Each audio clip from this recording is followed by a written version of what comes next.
नमस्कार, G capital में आपका स्वागत है।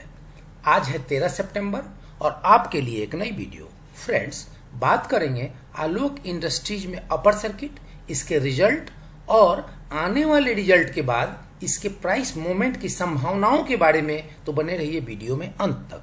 फ्रेंड्स, पिछले दिनों बीएसई को आलोक इंडस्ट्रीज के द्वारा कम्युनिकेट किया गया है कि 15 सितंबर को उसके क्वार्टर 1 के रिजल्ट अनाउंस कर दिए जाएंगे। फ्रेंड्स, वैसे भी कोई कंपनी फाइनेंशियल क्वार्टर समाप्त होने के 45 दिनों में या 45 दिनों के अंदर अपने वित्तीय नतीजों को घोषित करने के लिए बाध्य होती है, क्योंकि ऐसा नहीं करने पर सेबी द्वारा दंड लगाए जाने का प्रावधान है।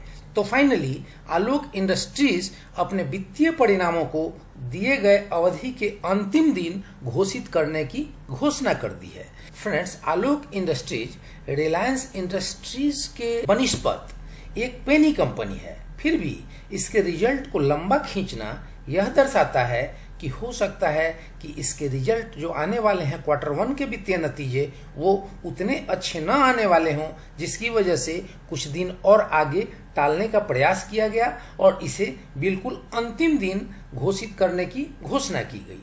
तो फ्रेंड्स, यह मेरे अनुमान है कि इसके वित्तीय नतीजे हो सकता है कि कमजोर आए और इस वजह से इसमें थोड़ा सा देर किया गया है इसकी घोषणा में, क्योंकि अभी जितने भी कंपनियों के नतीजे आ रहे हैं लास्ट में, उन कंपनियों के नतीजे थोड़े से कमजोर ही आ रहे हैं और उसके आधार पे ही मैं बोल रहा हूं कि मेरे मुताबिक क्वार्टर 4 से क्वार्टर 1 के नतीजे कुछ कमजोर आ सकते हैं। फ्रेंड्स, यह मेरा अनुमान है, लेकिन यह जरूरी नहीं है कि आप मेरे अनुमान से पूर्णतः सहमति भी रखें।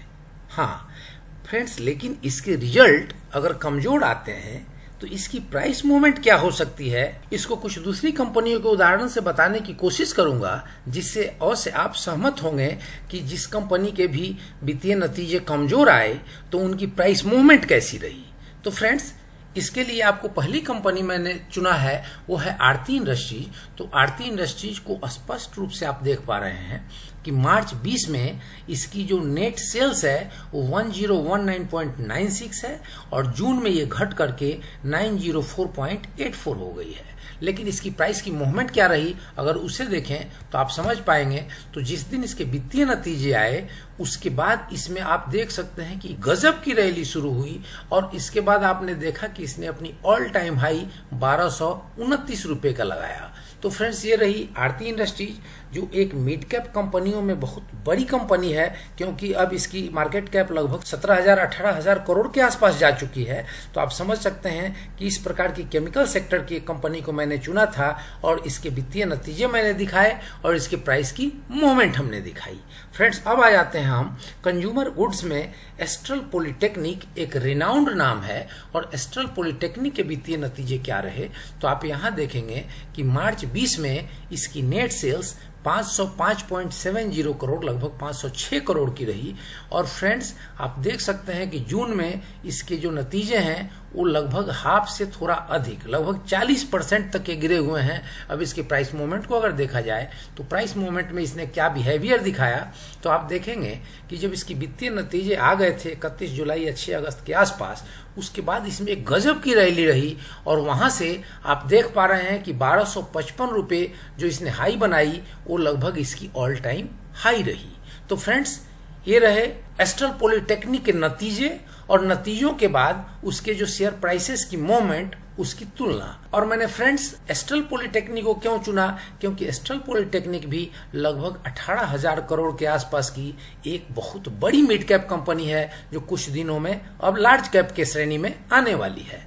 तो फ्रेंड्स, वित्तीय नतीजे खराब आए लेकिन प्राइस की रैली बनी रही और प्राइस की रैली ऑल टाइम हाई की तरफ गई, यह भी एक मेरा एग्जाम्पल है। अब फ्रेंड्स, बात करेंगे एक पेनी शेयर विकास मल्टी कॉर्प। तो विकास मल्टी कॉर्प के अगर नतीजों की बात करें तो आप देख सकते हैं कि मार्च क्वार्टर में जो चौथा क्वार्टर था इसका, उसमें 33.44 करोड़ की इसकी नेट सेल्स रही थी और जून में ये मात्र 3.65 करोड़ का सेल्स दिया है, लगभग 10 गुना कम इसने सेल्स अपना दिया है। लेकिन प्राइस की मूवमेंट को देखें तो आप देखेंगे कि वित्तीय नतीजे जब इसके घोषित हो गए उसके बाद लगातार इसने अपर सर्किट लगाना शुरू कर दिया। तो फ्रेंड्स, प्राइस की बिहेवियर और रिजल्ट से कोई इसका संबंध नहीं है, मैं इतने देर से ये बात बताने की कोशिश कर रहा हूं। हाँ, लेकिन एक बात जरूर है कि इन सभी कंपनियों में आप देखेंगे कि फिर से जैसे पुनः मूसको भवा वाली कहानी है कि फिर चूहिया की चूहिया, उस प्रकार से इनमें किसी भी कारण से तेजी तो जरूर आ जाती है, लेकिन फिर से प्राइस इसमें नीचे आते हुए दिखते हैं। और ऐसा केवल इस कंपनी में नहीं है, आपने विकास मल्टीकॉर्प की जगह एस्ट्रल पॉलिटेक्निक की बात करें तो उसमें भी आप देखेंगे कि अपने अपर साइड से किस प्रकार से नीचे आ रहा है।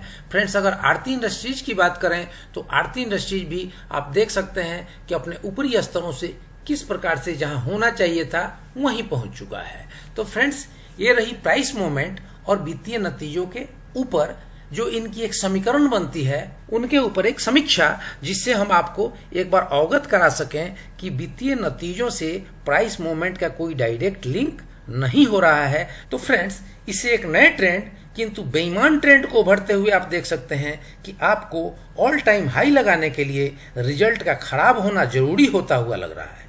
अगर आपने रिजल्ट खराब देने वाले किसी कंपनी की ऑल टाइम लो या 52 वीक लो बनाते अगर कोविड-19 के बाद वाले दौर में देखा हो तो कमेंट बॉक्स में लिखकर मेरी जानकारी बढ़ाने की कृपा करेंगे। तो फ्रेंड्स, ऐसी परिस्थिति में ट्रेंड इज फ्रेंड न होकर ये ट्रेंड चकमा देने वाला बन जाता है, जिससे हमारे और आपके जैसे रिटेल निवेशकों को सावधान रहने की आवश्यकता है। तो फ्रेंड्स, फिर से हम इन बातों को आलोक इंडस्ट्रीज के संदर्भ में देखें तो इसके शेयर प्राइसेस को न्यू हाइट अगर बनाना है तो इन्हें अपने रिजल्ट को खराब करना तो बनता ही है। रिजल्ट खराब होते ही ये अपने ऑल टाइम हाई की ओर जरूर दौड़ता दिखेगा। मेरी इन बातों को आजकल चल रहे शेयर प्राइसेस और उस कंपनी के वित्तीय नतीजों के ट्रेंड से जोड़कर मैं बता रहा हूँ, किंतु अर्थशास्त्र कहता है कि रिजल्ट खराब हो तो उस शेयर की पिटाई जरूर होनी चाहिए। तो फ्रेंड, नए ट्रेंड के अनुसार इसकी टारगेट प्राइस तत्काल में